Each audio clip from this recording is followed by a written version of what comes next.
시즈네 밑에 U-morok도 아주 이게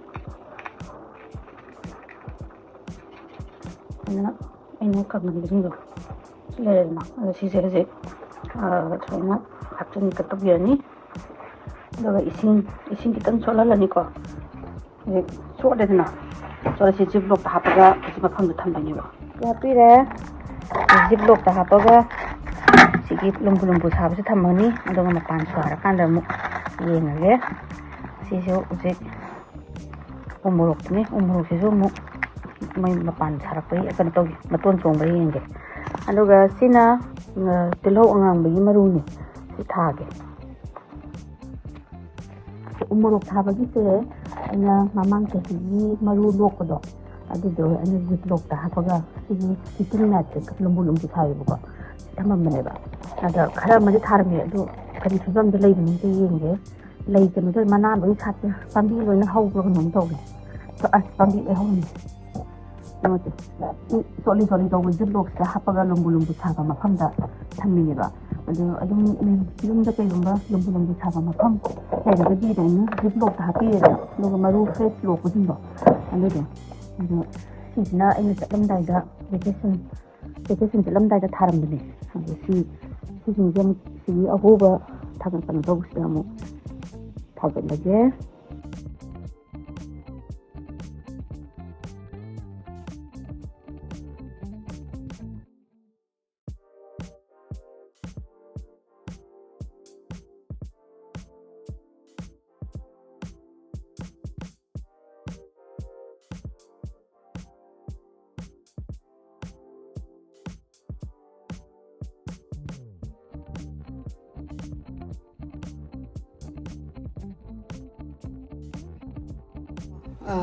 Burpee की 72 cell set starter ने my greenhouse kit ने इनस आइना morok का कई थाबल सिंदो अदुदोगी अदो मथंग सिक सिदैदा मागी कनो यावरसे pellet मचा यावरसे सिदैदा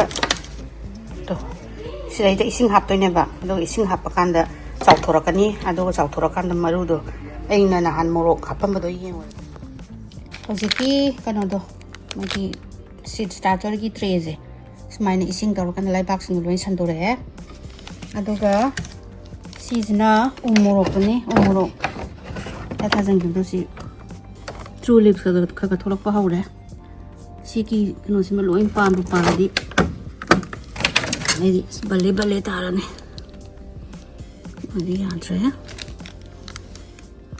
जैसे आइना U-morok अतेकपा सिगी हीटिंग मैच थमबदो येंगस morok tekpa singdo loina maton tho mara loina chat lerame sigi sini aina manu kanu da transplant tawdu isi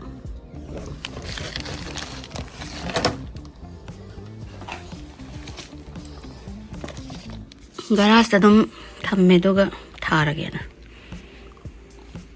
sigi mara kanu chatpa singse maton thokpa singse aina kena sida damjan grane dum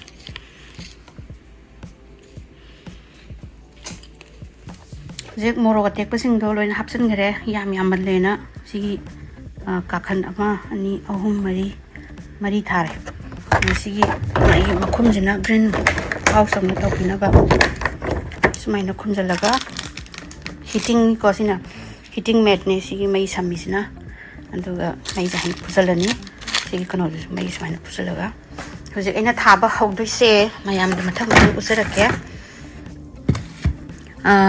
si ziplok se loina mak chot le ko ziplok ai sigi paper towel sing ja loin cholavani ado sigi ziplok sing sida loina hapchalaga sigi lumbu saba heating mat sa si mathak ta thamdoini sisna thabi dagi saugri angangba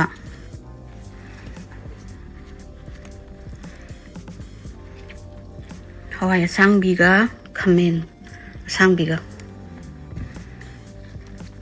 lagi sina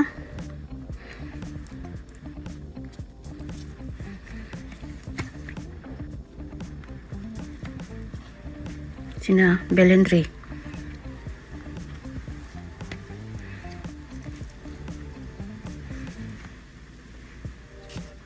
sina hawai ngakso manbi sina kanone sauri asang ba khoi mitai gido lagi sina sebot thabi sebot lore ati sige ziplok tap chala ka thammaga numin mangani muk leraga mu check tauge nengo sina thabi done loina maton thok lore me numin humni da sina belendri done lagi sina hawai makhan nama kano done hawai ngak chongman bido sina long beans ne sina kano do kari sauri angang bi sina sauri asang bido lagi sina kano dung jene sebot sing done hojik loi thatok ta yara loi nam te yang lei pura sat khai le mi mi to isibo si rei da sina nahan gi aina sina ina morok tha ke ne loina chongkhale si da mu thajan ge mu kono sing si ai seedling sing je si yawe si da matam khara thambirani aina aduga mapanda kitang sagalakpaga hojikti sadri nan O-morok singju loin phajare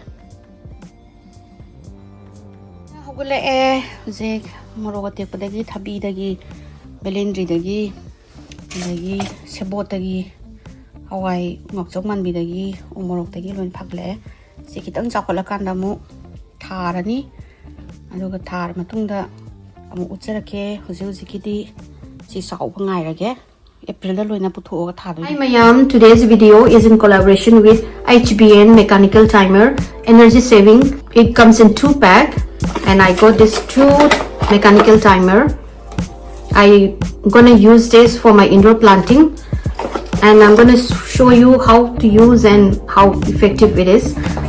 Those sigi details amasung link I give video description da hapcharamge. Myam soidina check out of you. So let's see. So this is the mechanical timer. It's a 24-hour mechanical timer. I got 2 of them.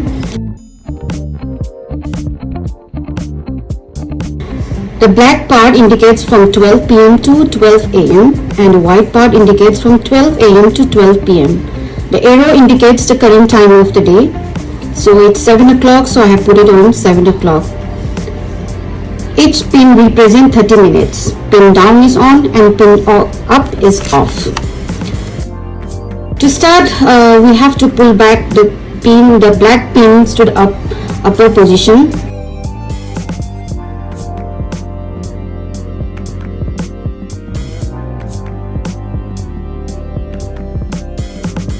To set a period of time for the unit to be on, locate the black pin and push them down at the marked time when attached device is to be on. Each pin represents a 30-minute time interval. When the switch is in the timer mode position, the unit will automatically turn your attached device on and off according to the program time. When the switch is on position, the unit will bypass the programming and your attached device will remain on. So this is the settling that I kept under the light. I'm going to use a mechanical timer. Now plug the unit into an electrical outlet. The unit will rest against the outlet. Plug the device into the outlet. In the front of the unit, make sure the attached device is switched on.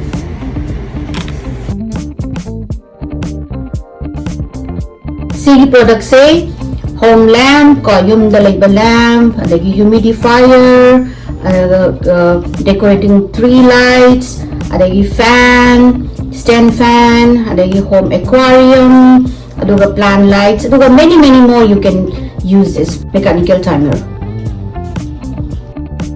I put the pin in every half an hour, so when I check after half an hour the light was off. I check after half an hour and it was on. So it was really good, so please do check it out.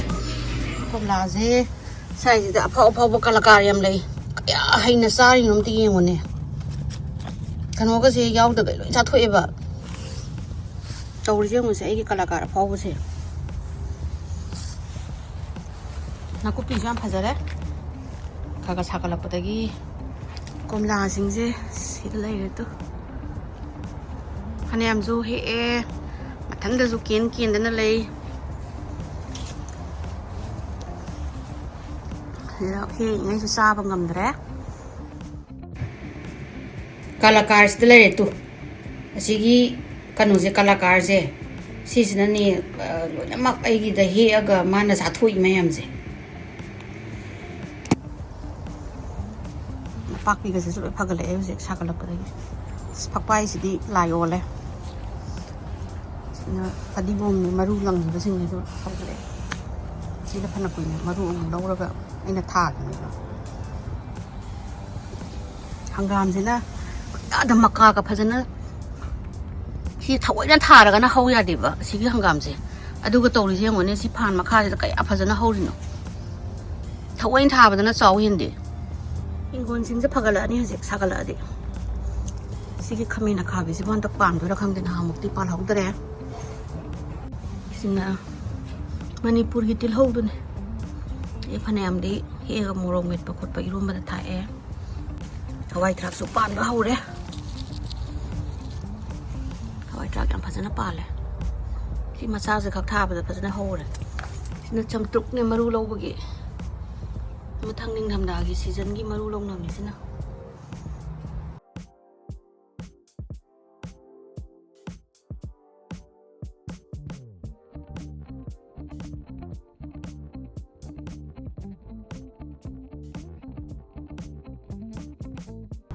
ꯇꯤꯜꯍꯧꯁꯦ ꯃꯔꯨ ꯍꯨꯟꯕꯅꯦ ꯆꯥꯎꯈꯠꯂꯛꯑꯦ ꯍꯧꯖꯤꯛ ꯑꯦꯄ꯭ꯔꯤꯜꯒ ꯌꯧꯔꯛꯑꯗꯤ ꯊꯥꯖꯟ ꯌꯥꯔꯅꯤ ꯍꯋꯥꯏ ꯃꯨꯕꯤꯁꯨ ꯄꯥꯟꯕ ꯍꯧꯔꯛꯑꯦ ꯆꯩꯔꯥꯎꯕꯗꯤ ꯅꯪꯉꯔꯣꯏ ꯍꯧꯖꯤꯛꯇ ꯂꯤꯈꯠꯂꯒ ꯄꯥꯟꯈꯠꯂꯛꯏꯕ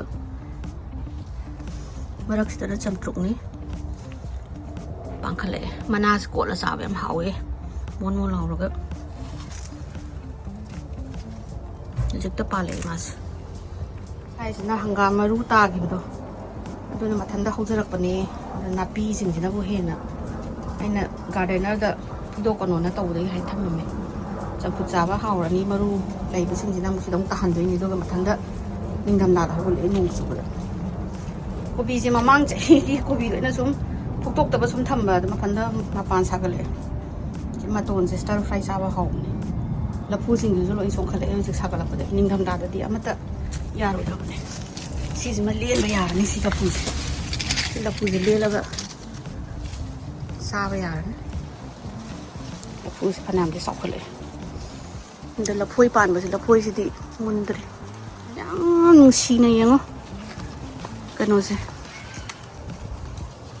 ꯂꯐꯨ ꯊꯔꯣꯁꯦ ꯑꯝꯇ ꯌꯦꯡꯉꯣ ꯄꯥꯝꯕꯤꯁꯤꯒꯤ ꯁꯛꯇꯥꯁꯤꯒ ꯀꯩꯅꯣ ꯇꯧꯔꯤꯕ ꯄꯥꯜꯂꯤꯕ ꯂꯐꯨ ꯊꯔꯣꯁꯤꯒ ꯑꯝꯇ ꯌꯦꯡꯉꯣꯕ ꯌꯦꯡꯉꯨꯅꯦ ꯃꯦꯗꯂꯥꯏꯟꯅ ꯂꯨꯅ ꯇꯧꯕꯁꯤ ꯂꯣꯏꯔꯦꯕ ꯍꯨꯏ ꯂꯩꯕꯤꯌꯣꯌꯦ ꯑꯩꯅ ꯍꯨꯏ ꯍꯧꯗꯣꯡꯗꯤ ꯉꯥꯏꯈꯣ ꯍꯥꯏꯔꯨꯕꯒꯤ ꯑꯁꯤꯒꯤ ꯀꯩꯅꯣꯁꯤꯗ ꯅꯨꯃꯤ ꯌꯨꯡꯕꯤꯔꯒ ꯈꯪꯗꯦ ꯃꯁꯤ ꯀꯥꯁꯨ ꯀꯥꯈꯠꯂꯤ ꯇꯧꯔꯤꯁꯦ ꯃꯦꯗꯂꯥꯏꯟꯅ ꯀꯣꯟꯗꯅ ꯆꯠ ꯂꯩꯔꯦ ꯍꯥꯏꯕꯅꯤ ꯁꯤ ꯀꯩꯅꯣꯁꯤꯗ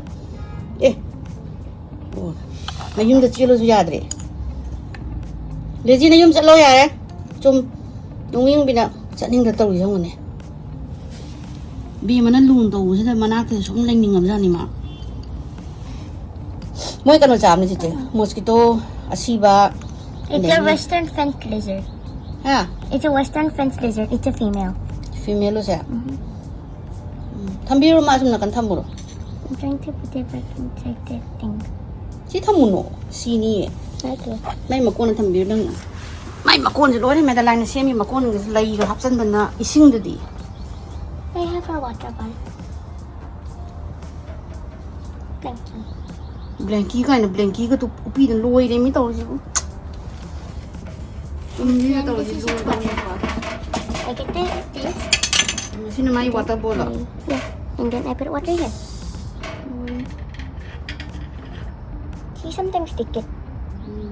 ꯃꯦꯗꯂꯥꯏꯟꯅ ꯇꯧꯔꯤꯁꯤ ꯌꯦꯡꯉꯨꯅꯦ ꯁꯤꯒꯤ ꯅꯨꯃꯤ ꯌꯨꯡꯕꯤ ꯃꯥꯟꯕ ꯆꯨꯝ ꯃꯥꯟꯕꯁꯦ ꯍꯤꯡꯒꯣꯜꯗꯩ ꯐꯥꯔꯦ ꯑꯗꯨꯒ ꯃꯥꯏ ꯄꯦꯠꯅꯦꯅ ꯌꯣꯛꯏ ꯑꯁꯤ ꯀꯩꯅꯣꯒ ꯑꯥꯔꯗꯨꯋꯥꯝꯒꯁꯦ ꯊꯥꯕꯤꯔꯤꯕ ꯁꯤꯁꯨ ꯀꯩꯅꯣ ꯇꯧꯔꯤꯅꯤ ꯁꯤꯅ ꯕ꯭ꯂꯦꯡꯀꯦꯠꯅꯤ ꯃꯥꯅ ꯇꯧꯕꯤꯔꯤꯁꯤ ꯑꯝꯇ ꯌꯦꯡꯉꯨꯅꯦ ꯅꯪꯕꯨ ꯆꯨꯝꯗꯨꯅ ꯆꯤꯛꯇꯅ ꯇꯣꯛꯑꯅꯤꯅꯦ ꯃꯦꯗꯂꯥꯏꯟ No, it doesn't bite.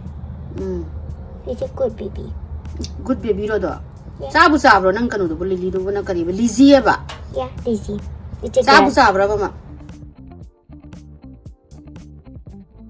ꯍꯪꯒꯥꯝ ꯍꯦꯛꯀꯦ ꯍꯪꯒꯥꯝ ꯑꯣꯏꯅ ꯉꯁꯤꯗꯤ ꯑꯩꯁ ꯃꯀꯥꯁꯦ ꯐꯖꯩꯍꯦ ꯍꯪꯒꯥꯝ ꯑꯣꯏꯅ ꯊꯣꯡꯉꯒꯦ ꯆꯝꯅ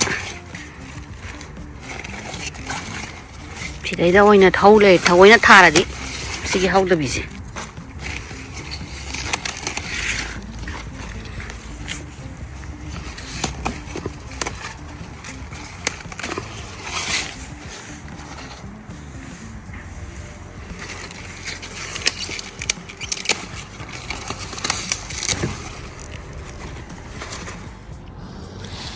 Hangam myam ama houre sara uhelani sise manthoga thamage thongbagi morok metbagi phakpai kara hek pirage manamje aisida patigom leire patigom se kara hekage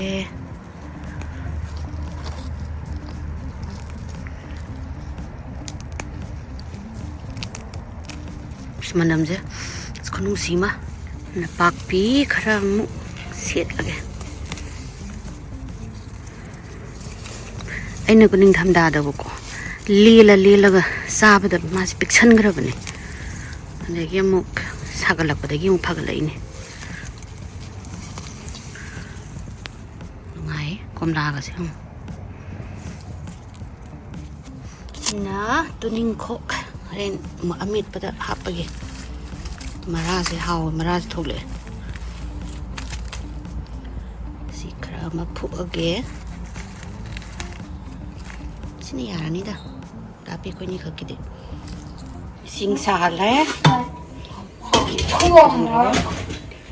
Sida napak pikara, naku pikara, sing sanam telau ze shallot na. Sida awisin how hai dana. Chitak dene. I thought you said you're making mustard leaves, not salad. Shallot didi kiloze. Hey. Sing saure. The morok kitang hapsilage. Edi haribo kitang thai. Haribo kitang thak ko sa hawen. Morok hapsil matungda. Padigong ki makhok su kharap sile. Si sing se hana sawan ge. Ngari ga thak tuna ge sida.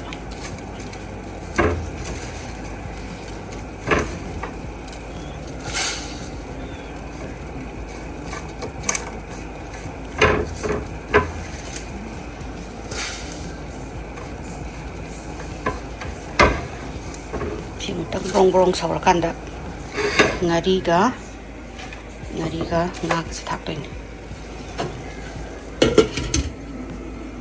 sawalak padagi ngaga amlai bani da simple loy nako aidi sengtai ngai thuma phe tumje dum sang ma khangna dum hapsarani singa tak sawan ge duga hangam hapsalani sina morok metke morok si sanam kitang kan tawraga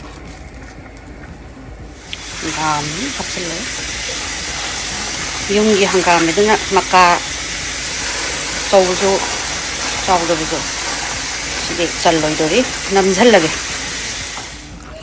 hangam je pathar e sallaroi dry na pakhalor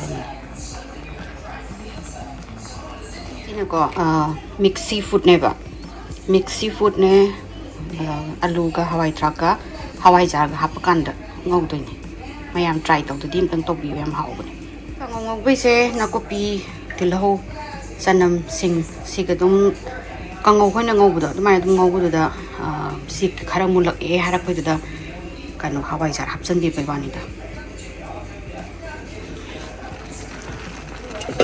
okay thau ju sare Kilo khara mulak pasida sing sanam hapsale dagi jira powder ga dhania powder ga hapsale sing ke minute amma gumma ngaura ga masai seafood kanu do mix seafood ne aduga kanu ga alu ga hawai thak hapsane yaran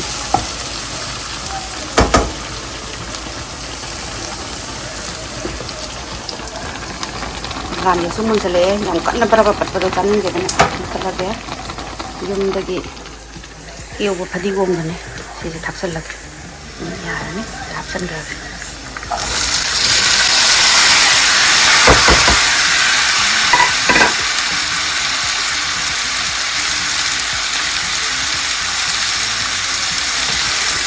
ngakang ngawakanda thum hapke thumga machu ngakang leraka hap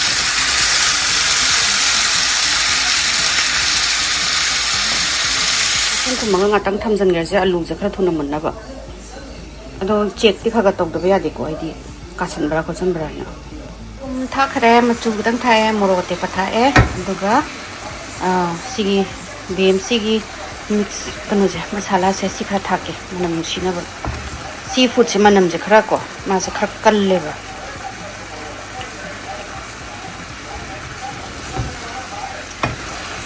e mudum mahi je kangan mai gi machung kangro bong tum ngok dun si machung he kangre ha ga kanu thaksan yare hawai jar si mutum khumjal laga mungau gi ga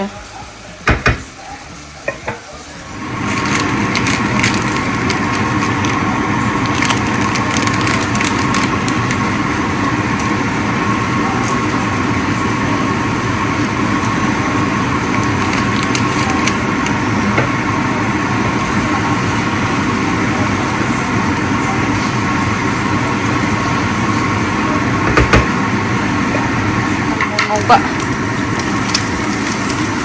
aw ba do di male ba na hawai jar manam jadi wan thare ni bitala